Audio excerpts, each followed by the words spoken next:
사흘 전 지난 목요일에 대전에 있는 우리 모건대학교 신학대학교에서 감리교 본부에서 주관하는 수련 목회자 시험, 말을 하자면 예비 목회자로서 목사 안수 과정을 저희들이 3년 동안 수련받게 되어 있는데, 그 자격을 얻기 위한 일종의 저희로는 목사 고시처럼 하는 중요한 시험이 치루어졌습니다.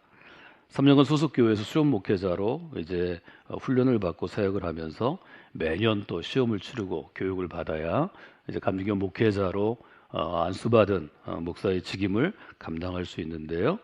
목요일 날 시험이 있었습니다. 수능 시험 때는 굉장히 따뜻했는데 수련목 시험을 보는 그날 너무 대전이 추워서 영하 12도까지 내려가는 좀 추운 날이었습니다. 이제 그 전날 문제 출제할 때 제가 가서 출제위원들 함께 격려하고 또 시험 출제한 것도 나누고 또 그날 시험을 보고, 이제 그 다음날 금요일에 저희 교회에서 전국의 각 연회에서 이 목회자 수급을 총괄하는 과정고시위원장과 또 연회의 실무적인 일 담당하는 총무 두 분씩이 참석하는 24명의 교육자 수급위원회가 열렸습니다. 네, 합격과 불합격을 결정하는 그런 회의였습니다. 그러니까 대학교에서 입학할 때 입학생들을 놓고 합격과 불합격을 결정하는 사정회를 하듯이 이제 시험을 본 지원자들이 5과목의 점수가 채점이 다 그날 밤까지 되어서 결과를 따라서 커트라인을 정하는 시간이었습니다. 그래서 커트라인에 따라서 몇 명이 합격되는지가 결정되기 때문에 어떤 분들은 선발 기준을 좀 높여서 엄격하게 인원을 적게 뽑아도 공부를 더 열심히 해야 되겠구나 하는 좀 경종을 울리자는 분도 있고, 지금 상황이나 또 젊은 목회자들이 지금 너무 부족합니다. 그래서 젊은 전도사님들이나 젊은 부목사님들을 원하는 교회에 충분히 지원이 안 되고, 또 특별히 교회학교 쪽에 목회자들이 부족한 상황이기 때문에 한 명이라도 더 뽑아서 교회들이 요청을 들어주자는 그런 의견들이 이제 팽팽하게 맞서는 시간이었습니다. 여러 가지 일들이 있지만 저는 그 회의를 좀 위원장으로 주관하면서 또 그날 모임분들의 중지를 모아서 결론을 내리면서 이제 몇 가지 생각들을 해보았습니다. 총 262명이 응시를 했는데 최종 합격은 82명으로 정해졌습니다. 저희 띠로 한 100만 명 정도 되는데 정규 4년제 정원이 12만 14만밖에 안 되니까 대부분이 재수를 많이 했던 그런 시기입니다. 그래서 제가 얘기했습니다. 저는 아주 일찍 재수했습니다. 언제 재수했어요? 저는 고등학교 자유 입시 대전 마지막일 때 고등학교에 떨어져서 1978년에 재수하고 자존심 상해서 서울로 올라갔다고 그렇게 얘기를 해 주었습니다. 재수를 해서 더 좋은 사람이 될 경우도 있고, 제 옆에를 보면 재수해서 더 나쁜 인간이 되는 경우도 있습니다. 그러니까 재수가 꼭 그 인생 가운데 선한 영향력을 주느냐 아니면 좋지 않은 영향력을 주느냐 이런 문제는 아닌 것 같습니다. 다만 어쨌든 불합격하면 굉장히 어려움이 많기 때문에 저는 합격한 분들보다는 불합격 통지를 받은 우리 감리교회 목회자 지망생들에게 좀 그런 얘기를 좀 해주고 싶었습니다. 일단 실패한 거죠. 그런데 긴 인생으로 놓고 보면, 한 사람의 목회자로서 본다면 실패는 그 인생 가운데 큰 문제가 아닙니다. 실패한 다음 날, 오늘부터가 중요하죠. 합격자 발표가 나고 오늘 다시 그 실패를 받아들이고 어떤 그리스도인이 되는가, 어떤 목회자가 될 것인가, 어떤 인간이 될 것인가 하는 것에 대한 생각이 아주 중요합니다. 이 땅에 태어난 사람은 누구나 실패를 경험합니다. 많은 분들이 저한테 별로 실패하지 않고 인생을 아주 승승장구해서 여기까지 온 것으로 보는데요. 제가 중요한 입시회 같은 그런 관문에서 실패를 수없이 경험하면서 여기까지 왔습니다. 무슨 일을 하든지 처음부터 성공하는 사람은 없습니다. 오늘 우리 귀한 어린아이 인호를 축복하는 아이 축복식을 했는데요. 저희가 축복했지만, 저희가 이 아이 인생을 기대하지만, 이 아이가 하나님께서 인생의 길을 열어주는 형통한 인생을 살아갈 것을 충분히 기대하고 부모들이 사랑으로 야육하고 기도하지만, 이 아이가 자라나면서 수천 번 수만 번 실패를 인생의 모든 분야에서 경험하게 될 것입니다. 요즘 젊은 세대, 우리 자녀 세대가 또 지금 구직하는 20대 중후반 또 30대 초반까지가 정말 좋은 환경에서 자라난 그런 세대입니다. 좋은 환경에서 자란 사람일수록 어떤 일, 자기가 특별히 목표로 삼았던 일, 자기가 목적을 가지고 일했던 거에서 실패하면 일어나는 일이 어렵다고 합니다. 그런데 이제 여러분처럼 저와 비슷한 세대든지 더 오래되신 세대든지 아주 사회적으로 어렵고 힘들고 가정은 또 애들 많아서 어렵고 하여튼 인생 어렵게 살아온 분들은 이미 환경 자체가 계속 실패할 수밖에 없는 요소가 너무 많기 때문에 태어나서부터 계속 실수와 실패를 경험하고 또 차별을 경험하면서 살아왔기 때문에 오히려 거기서 일어나는 법을 배우고 또 인생에서 그 실패의 경험이 그 다음 단계로 나가는 도약 혹은 성취 혹은 성공을 가져왔다고 우리가 얘기할 수 있겠습니다. 지금부터 한 15년쯤 전에 돌아가신 이어령 선생이 아들에게 보낸 편지가 한때 화제가 됐습니다. 저 청년들에게 이 제목을 가지고 여러 번 강의하고 또 설교하고 집회했는데요. 이어령 선생이 그 아들이 영화 감독을 꿈꾸는 지망생이었고 나중에 영화 감독이 되는데 헐리우드에서 이 아들의 시나리오를 보고 감독을 맡겼습니다. 근데 무려 프로듀서가 반지의 제왕을 제작한 제작자였습니다. 반지의 제왕은 여러분 잘 아시겠죠? 헐리우드 최고의 히트작 중에 하나입니다. 주연은 그 당시에 제일 인기 있던 장동건이라는 배우입니다. 촬영도 뉴질랜드에서 했습니다.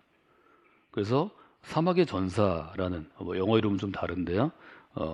이 영화를 찍은 첫 장편을 찍게 되었습니다. 영화 감독이 자기가 시나리오를 쓰고 그 시나리오가 좋은 제작자에 의해서 제작되는 것은 확률이 매우 적습니다. 또 헐리우드에서 반지의 제왕 제작자가 제작했기 때문에 이 아들이 굉장히 긴장감 속에서 작업을 했다고 합니다. 연합장에 아이들에게 새해 보낸 카드에 이어령 교수는 그렇게 썼다고 합니다. 너는 실패를 해도 성공한 것이다. 너는 실패해도 성공했다. 이렇게 썼다고 합니다.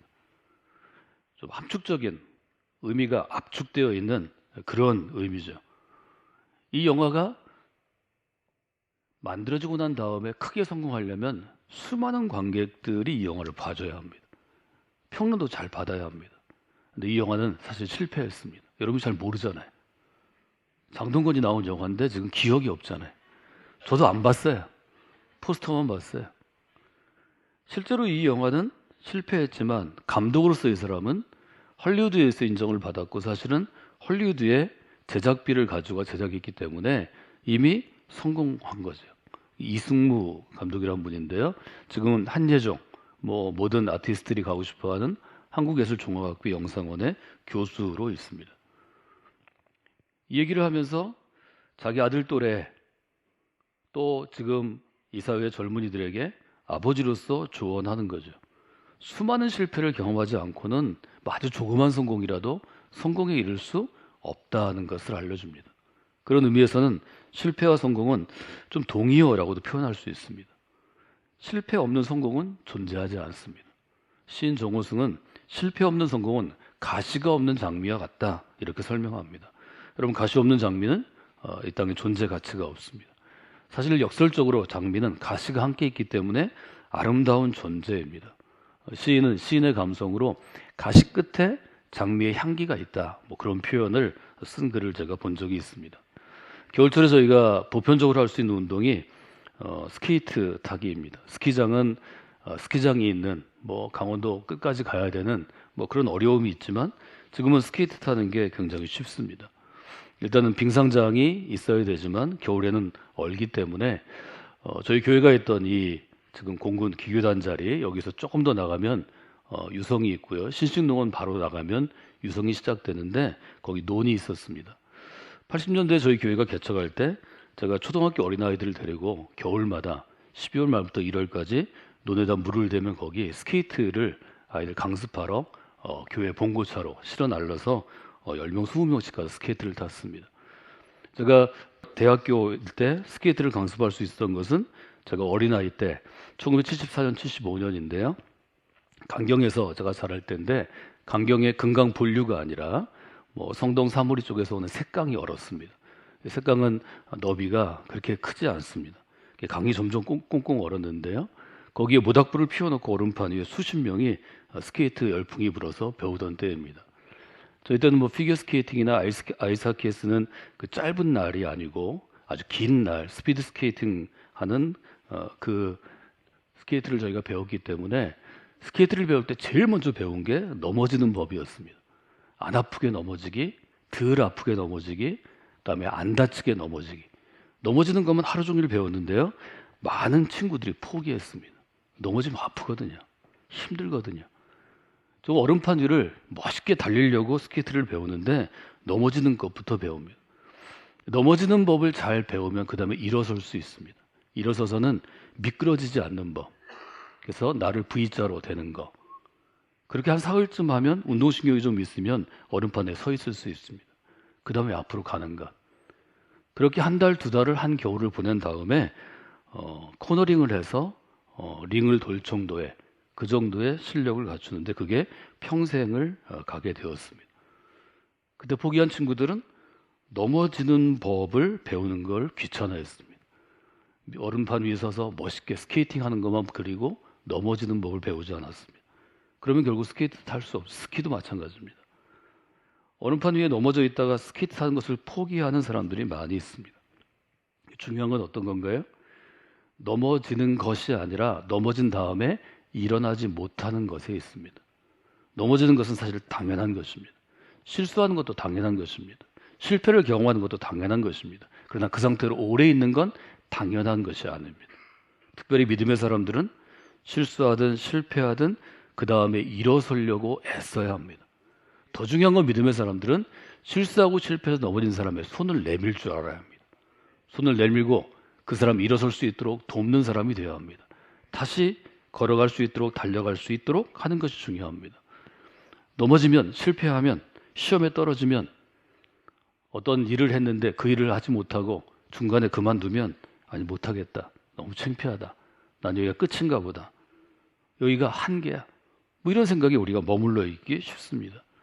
근데 정말 두려워할 것은 실패 자체가 아니라 실패한 감정이 주는 부정적인 생각에 사로잡혀 있는 나 자신입니다. 이때 믿음은 어떻게 일할 수 있을까요? 믿음의 사람은 어떻게 다르게 대응할 수 있을까요? 우리가 갖고 있는 신앙생활은 이런 문제가 있을 때, 이런 상황에 있을 때 어떻게 우리에게 일할까요? 역사할까요? 잠언은 이렇게 우리에게 알려줍니다. 의인은 7번 넘어져도 다시 일어나리라. 아주 분명하게 이야기합니다.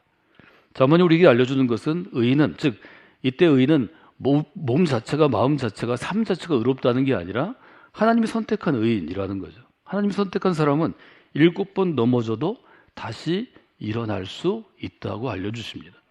이것이 믿음의 힘입니다.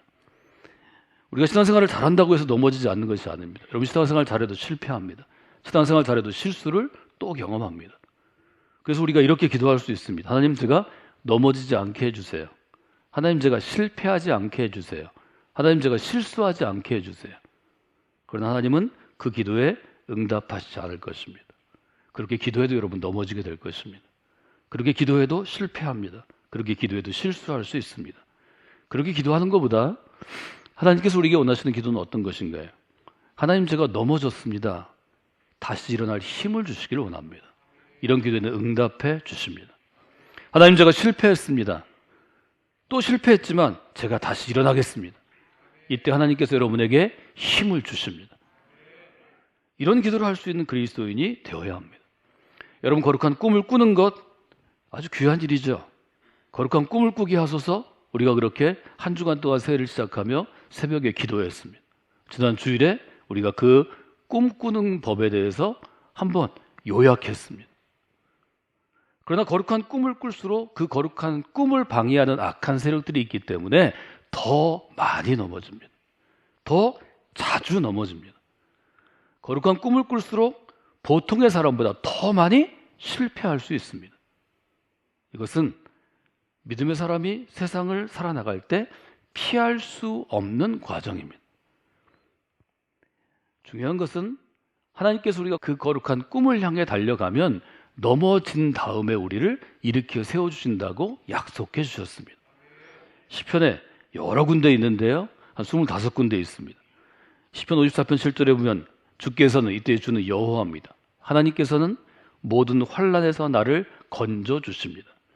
환난에서 건져 주다는 표현이 1차적으로는 물에 빠진, 우리가 여름에 강가에 가서 물에 빠졌을 때 그때 아버지가 어린 나를 건져주는 것처럼 건져주는 것입니다. 이게 구원의 의미입니다. 이것이 영어로 할 때 구원 받았습니다. save, salvation의 의미입니다. 그런데 환난에서 나를 건졌다는 것은 우리가 달리기로 표현하면 달리다가 실수해서 실패해서 넘어졌을 때 넘어진 나를 일으켜 세워주셨다는 표현으로 우리가 들을 수 있겠습니다. 지난주일 저는 클리브랜드의 한 고등학교에서 일어났던 꿈의 사이클을 세 사람의 육상 선수, 그 중에 둘은 올림픽 금메달 리스트를 두고 우리가 함께 나눴습니다. 찰리 패덕이 제시 오웬스라는 고등학생을, 제시 오웬스가 헬슨 딜라드라는 고등학생을 일으켜 세우고 표대를 줌으로 아주 달리기 선수로 미국을 대표할 만한 아주 족적을 남긴 이 세 사람의 이야기를 꿈의 사이클처럼 설명해 주었습니다. 한 청소년에게 이미 그 자기 분야에서 성공한 달리기 선수가, 육상 선수가 꿈을 심어줍니다. 그 꿈이 한 사람의 인생을 이끌어가서 그 꿈을 이루는 사람이 됩니다.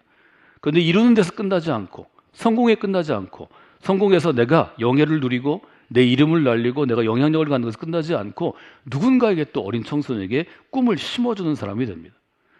여기까지는 사실은 뜻이 있는, 좋은 뜻을 가진 리더십들은 할 수 있는 사람입니다. 교회가 다른 것은, 그리스도의 사역이 다른 것은, 바울의 사역이 다른 것은 꿈을 심어준 다음에 그대로 도와주지 아니하고 신앙 공동체를 통하여 마치 나이 있는 부모가 어린아이를 키워서 어린아이가 청소년이 되고 청소년이 청년이 되고 청년이 성인이 되는 것처럼 꿈을 키워주는 사람으로 자리매김하는 것입니다. 그러니까 우리는 네 가지 단계를 갖습니다. 꿈을 심는 사람, 꿈을 꾸게 하고, 그 꿈이 자라나서 꿈이 이루어지게 하고, 이 사람이 다시 다른 사람에게, 자라나는 다음 세대에게 꿈을 심어주고 그 꿈이 잘 자라도록 꿈을 키워주는, 즉 양육하고 훈련하는 사람이 되는 것. 이 네 단계가 우리 안에 일어나는 아주 거룩한 꿈의 아주 성경적인, 성서적인 사이클이라고 볼 수 있습니다. 여러분 어느 단계에 있습니까? 여러분 아직 꿈을 꾸지 않으셨다면 꿈부터 꾸셔야 합니다. 거룩한 꿈을 하나님께서 여러분에게 이미 심어주셨습니다. 미켈란젤로가 피렌체 대성당 앞에 버려진 6m 높이의 거대한 대리석 덩어리에서 다윗왕 다비드상을 미리 보는 것처럼 하나님께서 우리에게 거룩한 가능성을 심어주셨습니다. 교회 안에서 여러분이 그 꿈을 키워가고 그 꿈을 이루어가는 사람이 되십시오. 그리고 여러분의 꿈이 어느 정도 이루어지고 다른 사람이 그 꿈을 볼만하면 그때 또 다른 어린 그리스도인에게 꿈을 심어주는 사람이 되어야 합니다. 그리고 우리 모두는 그 꿈을 키워주는 그러한 공동체요, 그런 인생을 살아가려고 애쓰고 노력해야 합니다. 그러면 꿈을 키워주는 사람이 되기 위해서 중요한 것은 어떤 것일까요? 성광교회가 꿈을 키워주는 공동체가 되기 위해서 중요한 것은 어떤 것일까요? 요셉의 스토리를 보십시오. 꿈꾸는 사람은 수없이 넘어집니다. 수없이 실패합니다. 수없이 좌절하고 낭망합니다. 요셉은 얼마나 많은 낙심을 경험했나요? 요셉은 아마 포기할 수 있었을 것입니다. 그러나 새 포도주를 새 부대에 담는 예수님의 사역, 그 예수님의 믿음 안에 서 있는 우리들은 수없는 실패와 수없는 좌절과 수없는 낙심 가운데서도 다시 일어서는 법을 배우게 됩니다. 저는 이것이 십자가의 죽음과 부활의 원칙, 원리라고 생각합니다. 죽음의 권세 가운데 넘어지셨던 예수 그리스도가 다시 일어서셨습니다. 그것이 부활의 메시지이고 복음의 핵심입니다. 꿈을 키워주는 사람은 어떤 일을 해야 되나요? 실패하고 좌절하고 낙심한 사람을 다시 일어서도록 손을 내밀어줘야 합니다. 일으켜 세워야 합니다. 그리고 그 일어난 사람이 다시 시작할 수 있도록 도와야 합니다. 왜냐하면 믿음은 뒤로 물러서지 않는 것이기 때문입니다. 오늘 우리가 함께 읽은 히브리서 10장은 무엇이라고 믿음을 정의하나요? 나의 의인은 믿음으로 말미암아 살리라. 또한 뒤로 물러가면 내 마음이 그를 기뻐하지 아니하리라. 믿음은 뒤로 물러서지 않는 것입니다. 믿음은 거룩한 꿈과 거룩한 표대를 향하여 앞으로 표대를 향하여 달려가는 것입니다. 여러분의 삶이 그런 삶이 되시기를 주님의 이름으로 축원해 드립니다. 표대를 향하여 달려갈 때에도 우리는 넘어집니다. 실수할 수 있습니다. 실패를 경험합니다.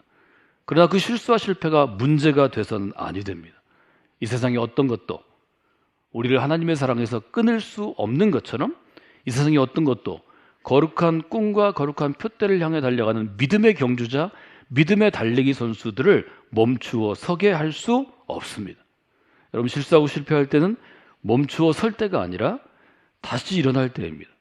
또 하나는 실패하고 실수해서 잠깐 멈춘다면 그것은 우리로 새로운 생각을 품게 하고 새로운 방법을 모색하게 하고 우리 자신을 돌아보게 하는 자기 점검과 그 다음에 우리가 갖고 있는 이 길, 경로를 탐색하는 시간입니다. 그래서 하나님께서 우리로 때때로 멈춤 신호를 주시는 것입니다. 그래서 우리 믿음의 사람에게는 실수가 되었든 실패가 되었든 좌절이 되었든 낙심이 되었든 이 모든 것이 믿음의 스토리를 배우는 좋은 계기가 됩니다. 감리교 운동은 영국의 웨슬리로부터 시작됐습니다. 17세기, 18세기 영국 사회, 영국 교회가 일종의 배경이 됩니다. 비슷한 시기에 많은 분들이 영국에서 신앙 운동을 일으켰는데요. 그 중에 한 분이 1660년에 감옥에 수감이 되었습니다.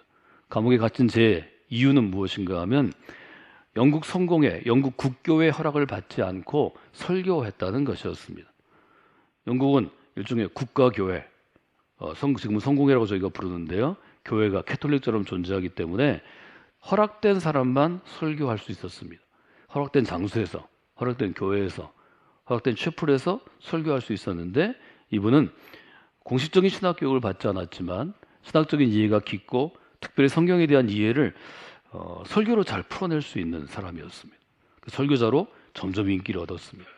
어릴 때는 가난한 땜장이 아들로 태어나서 어린 시절부터 노동해야 됐습니다. 젊은 시절에 주님을 만나고 기독교 신앙을 깊이 이해한 다음에 그는 독립파 교회라고 불리우는 일단의 신앙 그룹을 만나서 거기에서 더 큰 훈련을 받고 설교하기 시작했습니다. 설교자로서 인기를 얻고 있을 때 그가 감옥에 갇혔는데요. 무려 12년 동안 감옥살이를 하게 됩니다. 그동안에 아내는 고생하다가 죽게 되었습니다. 아내는 장애를 가진 분이었는데 그만 하나님께서 그 생명을 일찍 거두어 가십니다. 세 자녀가 고아처럼 자라게 되었습니다.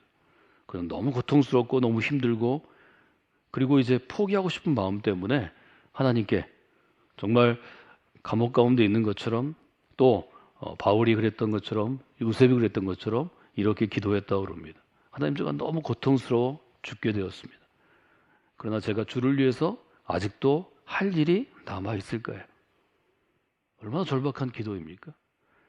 하나님께서 하루 이틀에는 응답해 주시지 않았지만 그가 매일 이렇게 10여 년을 기도할 때 하나님께서 이 절박한 가운데 응답해 주십니다. 주를 위해 할 일은 어디서나 언제나 남아 있습니다. 하나님께서는 이 귀한 그리스도의 마음 가운데 그런 마음을 응답으로 주었습니다. 감옥 안에서는 밖으로 나갈 수도 없고 설교할 수도 없지만 글은 쓸 수 있다. 난 너에게 글을 쓸 수 있는 달란트를 이미 주었다. 그가 깊이 생각하고 하나님께 이 문제를 가지고 기도할 때 하나님께서 그에게 환상을 보여주셨습니다. 어떤 걸어가는 한 사람의 뒷모습이었습니다. 그가 걸어가는 그 길이 하나님 나라를 향해서 열려 있는 것으로 그는 해석합니다. 그가 쓰기 시작한 글이 하나의 책이 되어서 필그림스 프로그레스라는 책이 되었습니다. 요즘 우리에게 가장 영향을 주는 기독교 고전 중의 하나인 철로 역정입니다. 이분이 존 버년입니다. 우리가 꿈을 키워주는 사람으로 자리매김한다는 건 내가 하나님이 심어주는 꿈을 이루고 그 꿈 가운데 살아가면서 꿈을 심고 꿈을 키워주려면 이런 그리스도인의 스토리, 요셉의 스토리, 바울의 스토리, 혹은 존 버년의 스토리, 혹은 웨슬리의 스토리 이런 것들을 들려주면서 넘어지고 실패한 이들이 다시 시작할 수 있도록 돕고 격려하고 세워주는 일 가운데 나아가야 합니다. 이것이 꿈을 키워주는 사람, 꿈을 키워주는 교회가 할 수 있는 일입니다. 여러분의 삶이 이 새해 이런 귀한 일 가운데 쓰임받는 분들이 되시기를 원합니다. 우리 성광교회가 이 귀한 일 가운데 쓰임받는 교회가 되기를 원합니다. 여러분 기억하셔야 합니다. 우리가 믿음의 길에 걸어가면서 경험하는 실패는 문제가 될 수 없습니다. 실패하며 낙심하고 자존심에 주저앉을 때 문제가 됩니다. 다시 일어나지 않는 것이 문제입니다. 다시 시작하지 않는 것이 문제입니다. 히브리서의 고백처럼 믿음은 뒤로 물러서지 않는 것입니다. 에베소에서 우리가 로마 제국의 8군단이 입었던 그러한 갑옷을 입고 우리가 투구를 쓰고 신발을 신고 뒤로 물러서지 않는 것처럼 믿음은 앞으로 표대를 향하여 나아가는 것, 전진하는 것입니다. 이세 여러분이 지금 어떤 실수가 어떤 실패나 어떤 넘어짐 가운데 있을지라도 다시 일어서시기를 바랍니다. 다시 시작해야 합니다. 다시 시작하는 것이 믿음의 사람이 해야 할 일이고 하나님께서 하실 일입니다. 하나님께서는 새 일을 행하시는 분입니다. 여러분 기대함으로 다시 시작하는 한 해를 열어가시기를 이 새 주님의 이름으로 부탁을 드립니다.